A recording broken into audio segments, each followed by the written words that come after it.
ड्रामे की शुरुआत हमारे मेन लीड सैंग से होती है, जो एक बिल्डिंग की छत पर खड़ा था और उसके हाथ में पिस्टल थी, जिससे उसने 2 लोगों को निशाने में लिया हुआ था। ये तो एक लोग रेस्टोरेंट से अपनी डेट के बाद बाहर निकले थे, लेकिन अभी तक उन दोनों में बात पक्की नहीं हुई थी। सैंग उस आदमी के दिल पर गोली चलाता है, जो असल में प्यार की गोली थी, और गोली लगाते ही वो आदमी औरत को बता देता है कि मैं तुमसे बहुत प्यार करता हूँ। सैंग उस औरत के दिल पर भी गोली चलाता है, जिसके बाद वो औरत भी उस आदमी के प्रपोजल को हाँ बोल देती है। ये देखकर उनके आसपास के लोग रेस्टोरेंट में लव रूम की बुकिंग के लिए जाने लगते हैं, क्योंकि इस जगह के बारे में मशहूर था कि यहाँ आने वाले कपल्स की शादी हो जाती है। सैंग एक क्यूपिड फेरी है, जो अपने 3 दोस्तों के साथ एक घर में रहता था। हाइक घर आकर उनके लिए खाना लगाता है। खाने के दौरान सैंग का एक दोस्त कहता है कि पिछले 500 साल से हम काम कर रहे हैं और ये खत्म ही नहीं हो रहा। दूसरा दोस्त, जिसका नाम कैल है, वो उसे कहता है कि हम अपनी दुनिया में वापस इसीलिए नहीं जा पा रहे क्योंकि हमारा तीर पूरी तरह गोल्डन नहीं हो रहा। वो बताता है कि कल जब मैं काम से वापस आया तो तीर और ज्यादा गोल्डन हो गया था, लेकिन सुबह उठकर दोबारा देखा तो तीर वापस पहले जैसा हो गया था। तो मैं समझ गया कि तुमने जरूर कोई गलती की होगी, इसलिए तीर पहले जैसा हो गया है। वो कहता है कि तुम उन लोगों पर भी पिस्टल चला देते हो जिनका कोई जोड़ नहीं होता या पहले से शादीशुदा होते हैं। इससे बेहतर है कि मैं और डोंग चली काम कर लिया करें। वो लड़का, जिसका नाम डोंग है, पेल को कहता है कि ये सारी गलती सैंग की है, जिसकी वजह से हम 500 साल से यहाँ फंसे हुए हैं। 500 साल पहले का फ्लैशबैक दिखाया जाता है, जिसमें सैंग के दोस्तों ने किसी पर तीर चलाया था, लेकिन उसका निशाना खराब हो गया और फिर इतने सारे तीर चलाने लगे थे तो सैंग एक औरत को तीर लगने से बचाने के लिए उसके आगे आ गया और वो सारे तीर सैंग को लग गए थे। किसी गलती की वजह से उन लोगों के पर जल गए थे और वो इसी हालत में फंस गए। वो तीर सैंग के दोस्त डोंगचुल ने चलाया था और इसी कारण वो एक डॉग बन गया। प्रेजेंट में इस बात को याद करके सैंग अपने दोस्तों से माफी मांगता है, तो पैल कहता है कि हमें थोड़ी देर और काम करना है, फिर हमारा तीर गोल्डन हो जाएगा और हमारी सजा खत्म हो जाएगी। डोंगचुल, जो डॉग बना हुआ था, सैंग उसको लेकर वॉक के लिए जाता है। वो शहर में लोगों के दिलों पर तीर चलाकर उन्हें एक दूसरे से प्यार करवा रहे थे। अब हमें एक जानवरों का क्लिनिक दिखाया जाता है, जहाँ हमारी सुंदर हीरोइन राइब जानवरों की डॉक्टर है, इसीलिए जो लड़के उसे अपने जानवर दिखाने के लिए आते हैं वो उसे साथ ही प्रपोज भी कर देते थे, लेकिन वो किसी को भी हाँ नहीं बोलती। राइन की कुछ कलीग्स राइन के बारे में बातें कर रही थी, जिससे पता चलता है कि राइन किसी भी लड़के को हाँ नहीं बोल सकती, क्योंकि उसके साथ बचपन से बैड लग के जो भी लड़का उसे डेट करता है वो मौत के मुंह में चला जाता था। यहाँ राइन को एक फ्लैशबैक आता है कि जब राइन 9 साल की थी, उसी वक्त उसके बॉयफ्रेंड की उंगली टूट गई थी, क्योंकि वो राइन को डेट कर रहा था, और राइन जब 17 साल की हुई तो तब वाले बॉयफ्रेंड पर बिजली गिर गई थी। 22 साल की उम्र में उसका जो बॉयफ्रेंड था वो सीढ़ियों से गिर गया, और 24 साल की उम्र में उसका जो बॉयफ्रेंड था उसके गले में एक रिंग फंस गई थी और वो भी मरते मरते बचा था। प्रेजेंट में राइन की कोलीग्स ये फ्लैशबैक बताने के बाद कहती है कि राइन इन सब बातों के बाद किसी को भी डेट करना छोड़ दिया और डॉक्टर बन गई। यहाँ हमें ये भी पता चलता है कि राइन अनाथ है और उसे अपने माँ बाप का प्यार भी नहीं मिला। शाम के वक्त राइन एक पहाड़ पर बैठी बार बार माफी मांग रही थी। 3 साल पहले राइन अपनी एक दोस्त के साथ एक भविष्य बताने वाले के पास गई थी, जिससे वो पूछती कि उसको डेट करने वाले हर लड़के के साथ कोई हादसा क्यों हो जाता है। उसने बताया कि तुमने अपने पिछले जन्म में बहुत बड़ा गुनाह किया था, जिसकी सजा तुम 500 साल से भुगत रही हो, और इसीलिए हर जन्म में तुम्हारी शादी नहीं हो पाती, लेकिन इस बार मैं तुम्हारी जिंदगी में एक आदमी को आते देख रहा हूँ, जिसे मिलने के लिए तुम एक पहाड़ पर जाकर 1000 दिन तक लगातार अपने गुनाह की माफी मांगनी, और फिर माफी मांगने के आखिरी दिन एक आदमी तुम्हारे पास आएगा जो तुम्हारे पास्ट के बारे में जानता होगा। राइन और इसकी दोस्त को आदमी की बातों पर विश्वास नहीं होता, तो आदमी उन्हें 2 कार्स का नंबर बताकर कहता है कि 3 जख्मी होंगे और 1 मर जाएगा। ये सुनकर वो दोनों बाहर आती है तो वहाँ 2 गाड़ियों का बहुत बुरा एक्सीडेंट हो जाता है, और इस एक्सीडेंट में 3 आदमी बहुत जख्मी हो गए थे और 1 मर गया था। राइन ये देखकर वापस उसी आदमी से मिलने आती है, लेकिन वो आदमी वहाँ नहीं था, बल्कि एक औरत बैठी थी, जिससे राइन उस आदमी के बारे में पूछती है तो वो बताती है कि यहाँ कोई आदमी नहीं बैठता। ये देख राइन को उस आदमी की बातों पर विश्वास हो गया था, और तब से राइन रोज अपने गुनाह की माफी मांगने के लिए इस पहाड़ पर आती थी। राइन जब पहाड़ से वापस जा रही थी तो उसको वहाँ सैंग नजर आता है, जिसे देखकर वो देखती रह जाती है और सोचती है कि ये क्या कोई फेरी है। सैंग भी उसी पहाड़ पर जाकर खड़ा हो जाता है। सैंग के पर काफी बेहतर हो गए थे, लेकिन अभी भी उनमें आग लगी हुई थी। राइन घर आकर अपनी दोस्त को बताती है कि आज मुझे 993 दिन हो गए हैं माफी मांगते हुए। राइन की दोस्तों से कहती है कि आखिरी दिन मुझे भी अपने साथ लेकर जाना,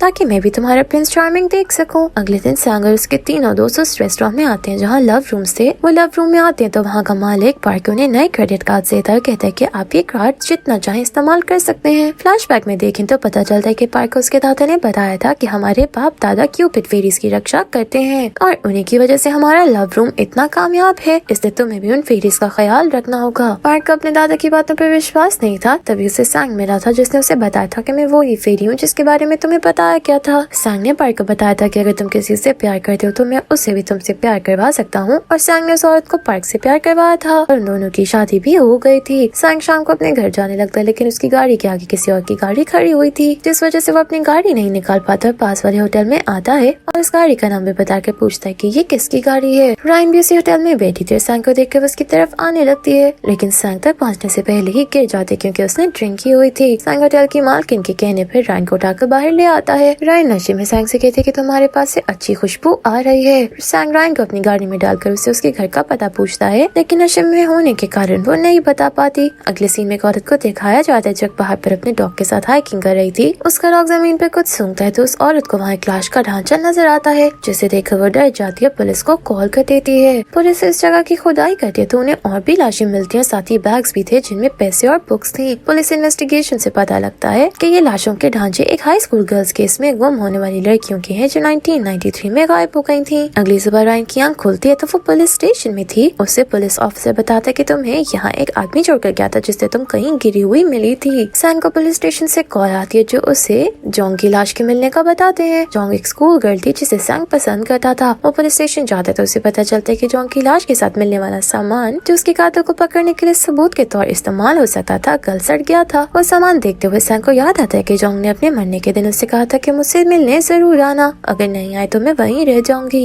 लेकिन जब सैंग उससे मिलने गया तो उसे पता चला कि जोंग खो गई है। रायन उसी होटल में बैठी हुई थी जहाँ से सैंग उसे लेकर गया था। रायन होटल में एक लड़की से मिलती है जो अपनी टेबल पर अकेली बैठी हुई थी। रायन उसकी टेबल पर जाकर बैठती है और उसे बताती है कि मैंने किसी से सुना था कि मैंने पिछले जन्म में कोई गुनाह किया था जिस वजह से मुझे पूरी जिंदगी कोई लड़का नहीं मिलेगा। वो लड़की कहती है कि प्यार इंसान की किस्मत में होता है जो उसे ढूंढ ही लेता है। फिर वो रायन से फोन नंबर एक्सचेंज करने का कहती है, लेकिन रायन अपना मोबाइल नहीं लेकर आई थी। रायन अपना फोन नंबर लिखकर इस लड़की को दे देती है, कहती है कि उम्मीद है हम फिर मिलेंगे। सैंग अपने घर जा रहा था लेकिन तभी उसे एक आदमी नजर आता है जो सर्दी में अपने डॉग को बर्फबारी में छोड़कर जा रहा था। ये देख के सैंग उसे सबक सिखाने का सोचता है और उसकी कार के आगे अपनी कार लाकर रोकता है। सैंग अपनी गन निकाल कर उस आदमी को गोली मारता है, जिसका ऐसा असर होता है कि वो आदमी अपने डॉग से बहुत प्यार करने लगता है और उसे वापस ले जाता है। रायन की खुली उसे क्यूपिड नुमाइश का कार्ड देती है। रायन उस नुमाइश में जाती है जहाँ सैंग भी आया हुआ था। वहाँ एक बच्चा सैंग से पूछता है कि क्यूपिड कैसा फेरी होता है। रायन भी वहीं खड़ी थी। वो बच्चे की बात सुनकर कहती है कि क्यूपिड कमीना फेरी है जो मेरे दिल पर कभी तीर नहीं चलाता, इसलिए मैं अकेली जिंदगी गुजार रही हूँ। सैंग उसे देखकर पहचान लेता है कि ये वही होटल वाली लड़की है। सैंग पूछता है कि तुमने मुझे कमीना कहा, तो रायन कहते हैं कि क्यूपिड को देखकर मुझे उस बुरे आदमी की याद आती है जिसने मुझे पुलिस स्टेशन छोड़ दिया था। और तभी वो सैंग को गौर से देखती है तो उसे याद आ जाता है कि ये वही है जिसने उसे पुलिस स्टेशन छोड़ा। तो सैंग जवाब देता है कि तुमने मुझे अपने घर का पता नहीं बताया, इसलिए मुझे तुम्हें पुलिस स्टेशन छोड़ना पड़ा। रायन कहती है कि तुम मुझे किसी होटल में भी छोड़ सकते थे। तो सैंग कहता है कि मैं नहीं चाहता था कि तुम मुझे गलत समझती। उसकी बात सुनकर रायन उसे थैंक्स बोलती है और उसका नाम पूछते है। तो सैंग कहते हैं कि हम एक दूसरे को ज्यादा जानने की जरूरत नहीं। रायन के जाने के बाद सैंग देखते है कि रायन का रिश्ता किसके साथ जुड़ने वाला था, लेकिन वो ये देखकर हैरान होता है कि रायन की किस्मत में कोई नहीं था। रायन वापस सैंग के पास आती है और पूछते कि तुम मुझे देख रहे थे। तो सैंग कहता है कि मैं तुम्हें नहीं बल्कि पेंटिंग देख रहा था। रायन कहती है कि अगर तुम्हें मेरे लिए कुछ फील हो तो मुझसे प्यार मत करना, वरना तुम्हारे साथ कुछ बुरा हो जाएगा। फिर रायन सैंग को पकड़कर उसके पास आने वाली खुशबू को सूंघती है तो दोनों एक दूसरे की आंखों में देखने लगते हैं। पुलिस स्टेशन में एक लड़की का लापता होने के केस के बारे में बात हो रही थी जो आखिरी बार एक छोटे होटल में देखी गई थी। ये वही लड़की थी जो होटल में रायन से मिली थी। ये लड़की एक नर्स थी और होटल से अपने घर की तरफ जाते हुए लापता हो गई थी। उस लड़की ने आखिरी बार अपने लवर से बात की थी। इस लड़की का हस्बैंड दूसरे शहर में काम करता था, लेकिन लड़की का किसी और के साथ अफेयर था जिसके साथ उसने आखिरी बार फोन पर बात की थी। सीसीटीवी कैमरा में एक आदमी को उसका पीछा करते देखा गया था। इस केस के दो गवाह थे जिनमें एक होटल की मालिकिन और दूसरा एक बूढ़ा आदमी जिसने उस अनजान आदमी की झलक देखी जो उस लड़की का पीछा कर रहा था। रायन सैंग के करीब उसकी खुशबू सूंघ रही थी, लेकिन सैंग उसे कहते कि खुशबू पास रखे फूलों से आ रही है।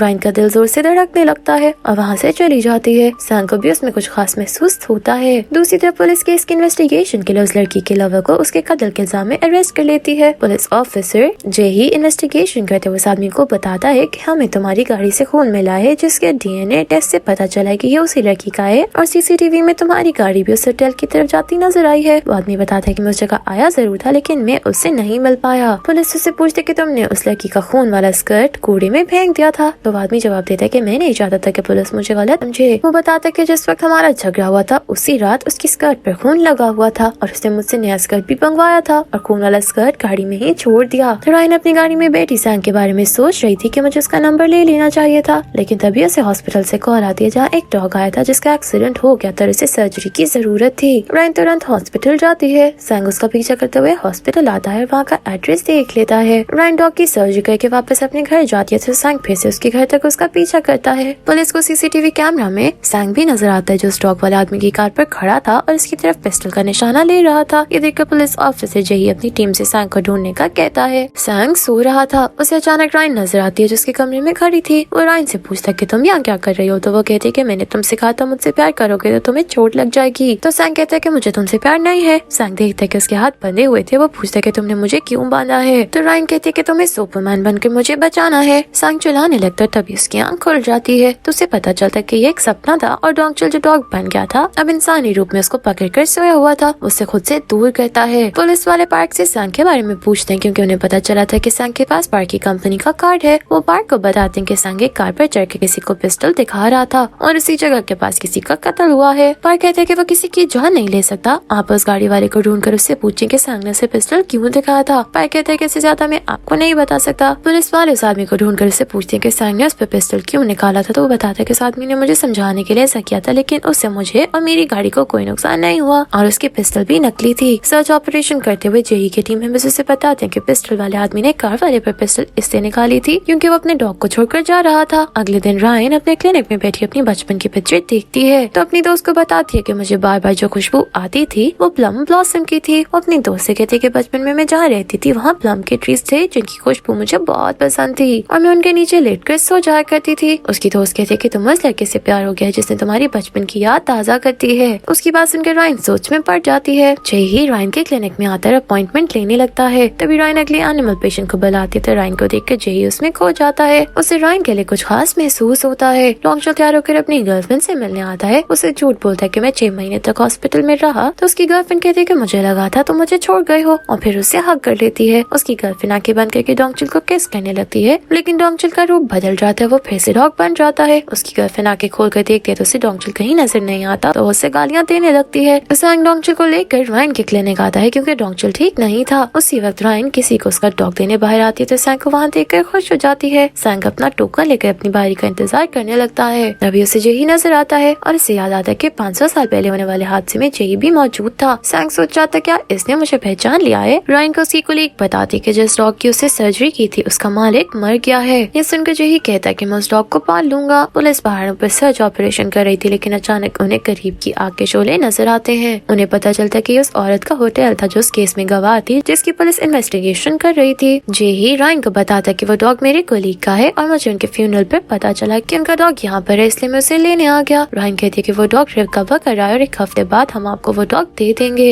रायन उससे पूछती है कि आपकी शादी हुई है तो वो बताता है कि नहीं हुई। रायन कहती है कि एक सिंगल आदमी को डॉग की जिम्मेदारी देना ज्यादा मुश्किल है, जिसपे जेही कहता है कि आप मेरे बारे में अच्छी तरह जान ले क्योंकि मैं यहाँ आता रहूंगा और उसे बताता है कि मैं पुलिस ऑफिसर हूँ। जेही डॉग से मिलने के बाद वहाँ से चला जाता है। डोंगचुल जो सैंग के साथ रायन के क्लिनिक पर आया हुआ था वो सैंग को बताता है कि जेही रायन के साथ फ्लर्ट कर रहा था तो सैंग भी उनकी तरफ देखने लगता है। सैंग रायन के पास आता है तो रायन उसे देखकर स्माइल कर रही थी। सैंग उसे कहता है कि तुम सबके साथ फ्लर्ट करती हो, इससे क्यूपिड तुम पर तीर नहीं चलाता। रायन कहती है कि बाहर बैठे लोग सिर्फ अपने जानवर दिखाने आते हैं, मेरा उनके साथ कोई रिश्ता नहीं है। सैंग कहता है कि फिर तुम मुझसे पहले आने वाले आदमी के साथ इतनी खुश क्यों थी। तो रायन कहती है कि तुम्हें कोई गलतफहमी हुई है। जेही कोई कॉल आती है जिससे उसे पता चलता है कि जिस लड़की का लापता होने के केस की इन्वेस्टिगेशन कर रहे थे उस केस का दूसरा गवाह वो भी आज मर गया है। पुलिस सीसीटीवी कैमरा देख के तो उन्हें पता चलता है कि केस की एक गवाह अभी जिंदा है जो रायन थी और पुलिस इस गवाह के बारे में नहीं जानती थी। रायन उस रात उस लड़की से मिली थी जिस रात वो लड़की लापता हुई थी। रायन हॉस्पिटल से अपने घर की तरफ पैदल ऐसे रास्ते से जा रही थी जो बहुत सुनसान रास्ता था। एक आदमी उसके पीछे भागता हुआ आता है तो रायन उससे बचने के लिए भागने लगती है लेकिन इसका पाँव फिसलता है, वो गिर जाती है। वो आदमी जो उसके पीछे आ रहा था वो उस पर हमला करने लगता है लेकिन उसी वक्त सैंग वहाँ आ जाता है और उस आदमी से लड़ने लगता है। रायन के ऊपर कुछ गिरने लगता है लेकिन सैंग रायन के ऊपर अपने बाजू कर देता है। वो आदमी वहाँ से भाग जाता है। रायन सैंग को वहाँ देखकर हैरान होती है और उससे पूछते कि तुम्हें कहीं चोट तो नहीं लगी, लेकिन उसे कोई चोट नजर नहीं आती। तो वो पूछते कि तुम्हें चोट क्यों नहीं लगी। तो सैंग कहता है कि क्या तुम ऐसा चाहती थी। तो रायन बताती है कि हमेशा ऐसा ही हुआ है।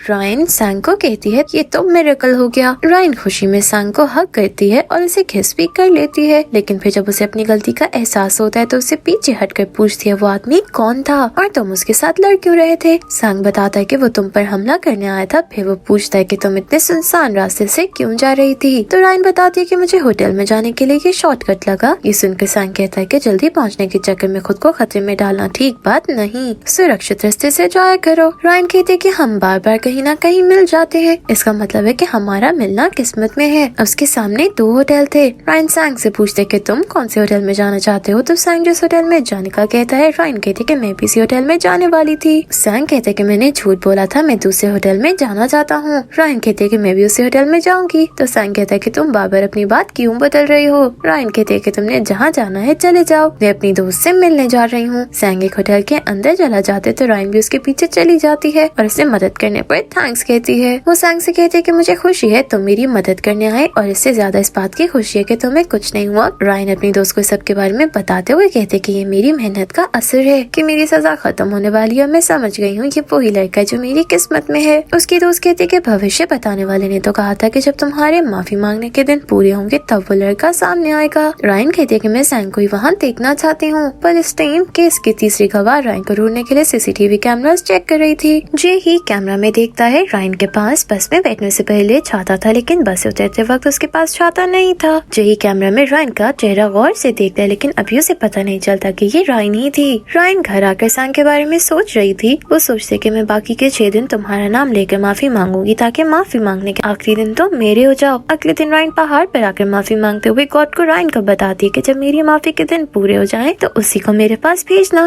रायन को बाहर से वापस जाते हुए पता चलता है कि जिस होटल वो आती थी वो जल गया था और उसकी मालिकिन भी मर गई थी। ये जानकर उसे बहुत अफसोस होता है। जेही को होटल की मालिकिन की पोस्टमार्टम की रिपोर्ट मिलती है जिससे उसे पता चलता है कि उस औरत की मौत दम घुटने से हुई और उसने बहुत सारी नींद की गोलियां भी खाई हुई थी। जेही कहता है कि उसे कोई जानबूझकर भी बेहोश कर सकता है। इधर रायन अपने क्लिनिक से सैंग को कॉल करके बताती है कि तुम्हारे डॉग का वजन ज्यादा है, इसलिए तुम्हें उसका चेकअप करवाने मेरे पास आना चाहिए। सैंग कहता है कि मैं इस बारे में सोचकर बताऊंगा और कॉल काट देता है। रायन सोचती है कि सैंग सोच रहा होगा मैं सुबह सुबह पैसे कमाने के चक्कर में इधर उधर फोन करती हूँ और ये बात सोचकर वो परेशान हो गई थी। सैंग डॉक्टर को लेकर रायन के क्लिनिक आता है तो वहाँ जेही उसे बहुत देर देखने के बाद कहते हैं कि मैंने तुम्हें कहीं देखा है। तो सैंग कहता है कि अक्सर लोग मुझसे यही कहते हैं। फिर जेही अपने बारे में बताता है कि मैं मर्डर केसेस देखने वाला ऑफिसर हूँ। तो सैंग जवाब देता है कि तुम इस जन्म में भी वही काम कर रहे हो, लेकिन जेही को उसकी बात की समझ नहीं आती। जेही रायन के ऑफिस जाते तो उन दोनों को बातें करता देखकर डॉक्टर सैंग को बताता है ये दोनों बहुत जल्द कपल बनने वाले हैं। सैंग अपनी बारी आने पर रायन के ऑफिस आता है। रायन से कहते हैं कि डॉक्टर का वजन कम करने के लिए तुम्हें इसे वॉक पर ले जाना चाहिए और इसको गोश्त कम खिलाया करो। तभी रायन की नजर इसके माथे पर पड़ती है जहाँ चोट लगी हुई थी। रायन उससे पूछती है कि क्या ये खल लगी थी और इसकी चोट पर दवाई लगाती है। तभी रायन हिम्मत करके उसे अपने साथ डिनर पर चलने का पूछती है, जिसके लिए सैंग मान जाता है। रात को रायन डिनर के लिए लव रूम में आती है क्योंकि सैंग ने उसे यहीं बुलाया था। रायन को डिनर पे आने से पहले उसकी दोस्त ने कहा था कि आज के खाने का बिल तुम देना ताकि सैंग तुम्हें पसंद करे। सैंग रायन के कहने पर खाना ऑर्डर करता है तो रायन बिल का सोचकर परेशान होती है। फिर खुद को तसल्ली देती है कि बस एक बार की बात है, मैं पूरा महीना नूडल्स खा के गुजारा कर लूंगी। सैंग रायन को बताता है कि ये जगह इस बात के लिए मशहूर है कि यहाँ ब्लाइंड डेट पर आने वाले लोग कपल बनकर यहाँ से निकलते हैं। तो रायन पूछती है क्या हम भी यहाँ से कपल बनकर निकलेंगे। सैंग कहता है कि हम यहाँ डेट पर नहीं आए बल्कि मैंने इसलिए तुम्हें यहाँ बुलाया था कि तुम यहाँ आकर विश करो कि तुम्हें कैसा लड़का चाहिए। वो कहता है कि शायद क्यूपिड तुम पर तीर चलाते। सैंग उससे पूछता है कि तुम अपने हॉस्पिटल आने वाले किसी लड़के को पसंद करती हो। तो वो जवाब देती है कि मुझे उनमें से कोई भी पसंद नहीं। ये सुनकर सैंग कहता है कि तुम इसीलिए अभी तक सिंगल हो क्योंकि जैसा लड़का तुम्हें चाहिए वो इंसान नहीं हो सकता। रायन सैंग से पूछते कि तुमने एक बार मुझसे कहा था कि तुम लोगों के साथ रिश्ते नहीं जोड़ते, क्या तुम प्यार नहीं करना चाहते। तो वो नहीं कहता है, जिस पर रायन उससे पूछते कि अगर किस्मत सही लड़की को तुम्हारे सामने ले आए तो क्या तुम तब भी ऐसा ही करोगे। सैंग कहता है कि हाँ ऐसा ही करूंगा। खाना खाने के बाद रायन बिल देने आती है तो उसे पता चलता है कि सैंग ने पहले ही बिल दे दिया था। रायन बाहर आकर सैंग से कहती क्या तुम्हें लगता है मेरे पास पैसे नहीं। वो उसे बैंक अकाउंट का पूछते ताकि उसे बिल के पैसे भेज सके, लेकिन सैंग कहता है कि मेरा कोई बैंक अकाउंट नहीं। रायन गुस्से से कहते कि तुम जानबूझ के नहीं बताना चाहते ताकि मैं तुम्हें दोबारा डेट पर ना बुला लूं, इसे तुमने खुद बिल देकर जान छुड़वा ली।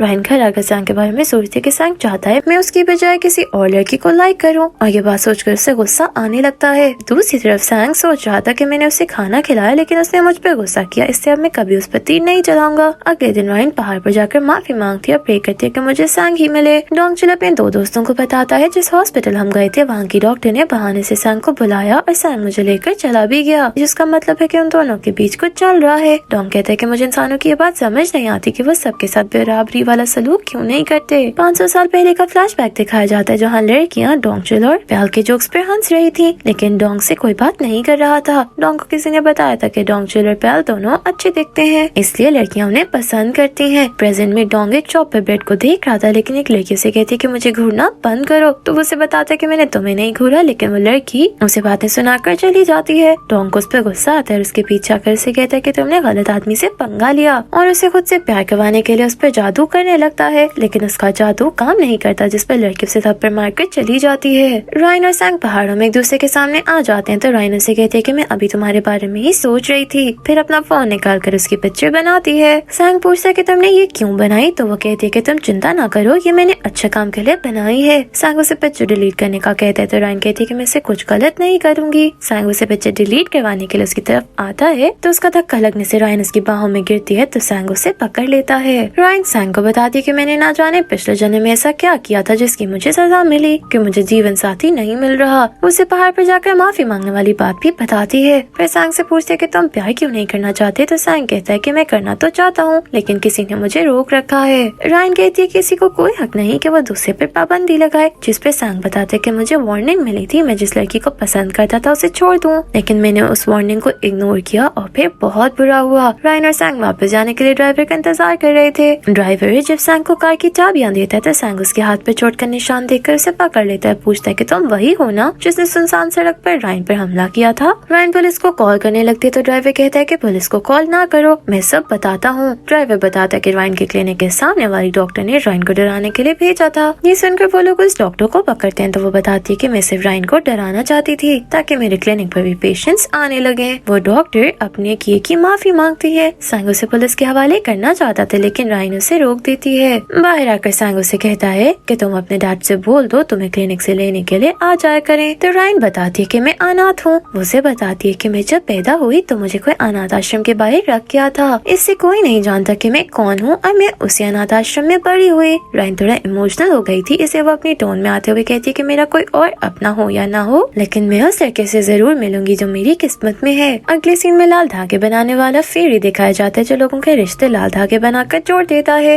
ये फेरी एक बच्चे को लोगों की किस्मत और रिश्ता जुड़ने के बारे में बता रहा था। बच्चा फेरी से कहते हैं उन लोगों के रिश्ते क्यों जुड़ जाते हैं जिनमें कोई खास प्यार नहीं होता। तो फेरी को 500 साल पहले का फ्लैशबैक याद आता है जहाँ सैंग उन लोगों पर भी प्यार के तीर चला देता था जिनका लाल धागा नहीं जुड़ा था। पहल उससे ऐसे लोगों पर तीर चलाने से मना करता है जिनकी शादी नहीं हो सकती। पहल उसे कहता है कि हमें किस्मत के साथ छेड़छाड़ नहीं करनी चाहिए। 500 साल पहले किंग का महल देखें तो किंग ने अपने बड़े प्रिंस की बजाय छोटे प्रिंस को तख्त देने का फैसला किया था। महल में सोही नाम की एक नीड थी जिसने रायन की तरह अपने प्यार से मिलने के लिए 1000 दिन तक प्रे की थी। जब सोही प्रे कर रही थी तब वहाँ बड़ा प्रिंस आता है जो असल में जे ही था। सोही बड़े प्रिंस को बताती है कि सब लोग आपको किंग बनता देखना चाहते हैं। वो पूछता है क्या तुम भी मुझे किंग देखना चाहती हो, तो सोही चुप हो जाती है। कुछ समय बाद पेड़ से फूल झड़ते हैं तो सोही वहाँ एक पेटल को अपनी उंगली पर रखने की कोशिश कर रही थी और वहीं बड़ा प्रिंस भी उसे देख रहा था। सैंग वहाँ सोही की प्यार वाली विश पूरी करने आता है और उस पर तीर चलाने लगता है लेकिन तभी सोही कहती है कि मुझे अपना प्यार मिल गया। सोही की बात सुनकर सैंग का ध्यान भटक जाता है और उसका तीर उसे खुद ही लग जाता है और उसे सोही से प्यार हो जाता है। और तब से सोही सैंग और बड़े प्रिंस का लव ट्रायंगल शुरू हो गया था। जब किंग मर गया तो बड़े प्रिंस की किंग की जगह लेनी पड़ी लेकिन छोटे प्रिंस की मॉम अपने आदमियों से बड़े प्रिंस को मारने का कहती है ताकि उसका बेटा किंग बन सके। ये बात सोही सुन लेती है, बड़े प्रिंस को बताने के लिए जाती है लेकिन उसके पीछे कुछ आदमी लग गए थे जो छोटे प्रिंस की मॉम के थे। वो आदमी सोही को तीर मारते हैं, वो एक पहाड़ से नीचे गिर जाती है लेकिन तभी सैंग वहाँ आकर उसे बचा लेता है और उसका इलाज करता है। अगली सुबह सोही की आंख खुलती है तो वो फिर से बड़े प्रिंस को बताने के लिए जाती है और सैंग उसके पीछे जाता है लेकिन तभी सैंग को एक समसिन मिलता है जो उसे बताता है कि सोही और बड़ा प्रिंस अगले जन्म में मिलेंगे, इससे तुम उनके बीच मत आना। समसिन सैंग को बताता है कि सोही कल रात पहाड़ से गिरकर मरने वाली थी लेकिन तुमने उससे बचा कर किस्मत से टक्कर ली। समसिन सैंग से कहते हैं कि इंसान और फेरीज एक नहीं हो सकते। उसने सैंग और उसके दोस्तों को एक जगह बुलाकर आग के घेरे में बंद कर दिया लेकिन सैंग सोही से दूर नहीं जाना चाहता था, इसलिए वो सोही तक जाने के लिए उस आग में से गुजर गया और उसके पर भी जल गए थे। प्रेजेंट में देखें तो सैंग रायन के पास आता है, पूछता है कि तुम प्यार करना चाहती हो, तो वो हाँ कहती है। सैंग उसके कंधे पर हाथ रख के कहते हैं कि जिसका तुम्हें इंतजार था। तो रायन हैरान हो जाती है। फिर सैंग उससे कहते हैं कि वो मैं ही हूँ जो तुम्हारे लिए लड़का ढूंढ कर लाएगा। सैंग कहता है कि तुम अपनी पसंद नापसंद सब बता दो, मैं उसी हिसाब से लड़का ढूंढ कर लाऊंगा। रायन कहती है कि मुझे जवान और खूबसूरत लड़का चाहिए जिसे मैं पहले से ना जानती हूँ। देखिए कि वो गुस्से में वहाँ से चली जाती है क्योंकि सैंग को समझ नहीं आ रही थी कि रायन उसी को पसंद करती है। सैंग रायन के पास क्लिनिक आता है, फिर उससे पूछता है कि उस लड़की की उम्र कितनी होनी चाहिए। तो रायन कहती है कि उसकी उम्र 25 साल होनी चाहिए और उसे ये ना पता हो वो हैंडसम है। रायन आखिरी शब्द बताते हुए कहती है कि लड़का ऐसा होना चाहिए जिसे मेरे करीब आने पर नुकसान ना पहुँचे। रायन उससे पूछते है कि तुम मेरे लिए लड़का क्यों ढूंढना चाहते हो। तो सैंग कहता है कि मैंने देखा है तुम कितनी अकेली हो,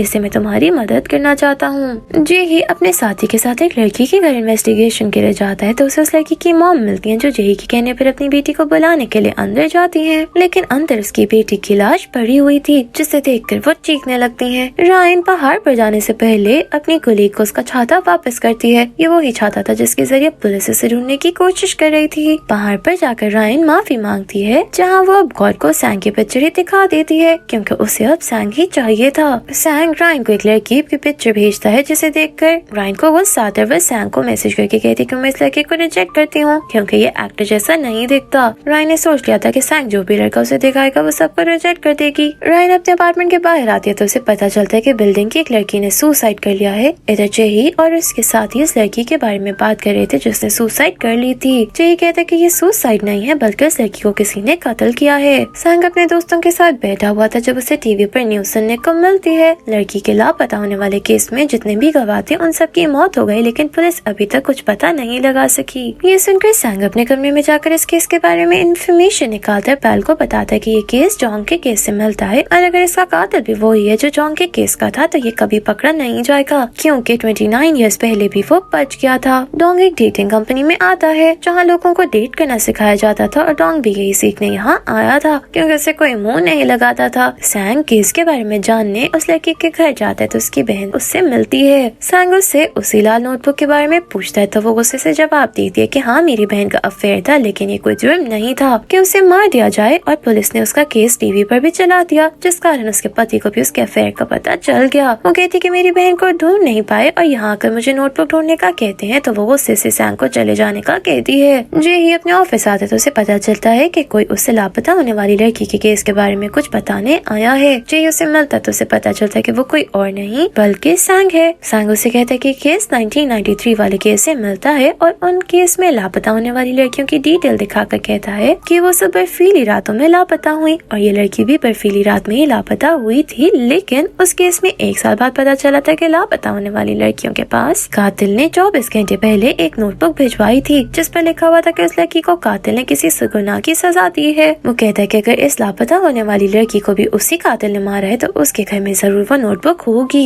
जिसे ढूंढना जरूरी है। जेही उसके लाए सबूत की तरफ देखकर कहता है कि पुलिस को तुम्हारी इन बातों पर विश्वास नहीं। रायन सैंग के पिक्चर पहाड़ पर फूल आई थी, उसे याद आता है तो वो वापस पहाड़ पर जाती है जहाँ पहले से ही सैंग मौजूद था। सैंग उसे कहते हैं कि शाम के वक्त पहाड़ पर आना खतरनाक हो सकता है और रायन को अपने साथ वहाँ से ले जाता है। रायन उसे पूछते कि तुम्हें मेरे आइडियल लड़का मिला तो सैंग मना करता है, जिस पर रायन उसे बताती है कि मेरा आइडियल लड़का कोई और नहीं बल्कि तुम हो, मैं तुम्हें लाइक करती हूँ। सैंग कहता है कि मुझे तुम्हारे लिए अफसोस होता है लेकिन तुम्हारे लिए कुछ फील नहीं करता, इसलिए मुझे पसंद करने का सोचना भी मत। जेही रायन के क्लिनिक से अपना डॉग लेने आता है और जब वापस जाने लगता है तो बारिश होने लगती है। एक डॉक्टर क्लिनिक के स्टाफ से कहती है कि छाता लेकर जेही कार तक छोड़ाओ तो स्टाफ की एक लड़की अपना छाता निकालती है जिसे देखकर जेही हैरान होता है और उससे पूछता है क्या तुमने छाता किसी बर्फीली रात में इस्तेमाल किया था, तो वो बताती है ये छाता पिछले कुछ दिनों से डॉक्टर रायन के पास था। ये सुनकर जेही जल्दी से अपनी कार में आकर बैठता है क्योंकि उसे पता चल गया था कि रायन खतरे में है। रायन को आज पहाड़ पर माफी मांगने का आखिरी दिन था। वो पहाड़ की तरफ जाती है तो एक काले कपड़ों वाला आदमी उसका पीछा करता है। रायन पहाड़ पर अपना काम खत्म करती है तो उसे पीछे से कुछ आवाजें सुनाई देती हैं। सैंग रायन के क्लिनिक जाता है जहाँ रायन की कोलीग्स बात कर रही थी कि रायन उस केस में गवाह है इसलिए उसकी जान खतरे में है। उनकी बात सुनकर सैंग उसके पीछे पहाड़ पर आता है, लेकिन वहाँ उसकी मुलाकात तो समसन से होती है जिसने 500 साल पहले सैंग और उसके दोस्तों को आग के घेरे में बंद किया था। समसन उसे कहता है कि मैं तुम्हें किसी से भी रिश्ता बनाने के लिए मना किया था। तो सैंग को गुस्सा आता है, वो उसे मारने लगता है, लेकिन समसन की शक्ति की वजह से सैंग उसे हाथ भी नहीं लगा पाता और अपनी जगह पर जम जाता है। सैंग का शरीर जलने लगता है जिससे उसे घाव हो जाते हैं। फिर समसन सैंग को पहाड़ से नीचे गिरा देता है। दूसरी तरफ रायन पहाड़ से नीचे गिरने लगती है, लेकिन तभी जेही वहाँ आकर उसे बचा लेता है, जिसे देखकर रायन हैरान हो जाते कि ये यहाँ क्यों आया है। जेही रायन को बताता है कि जिस लड़की से तुम होटल में मिली थी वो लापता है और तुम इस केस की गवाह हो,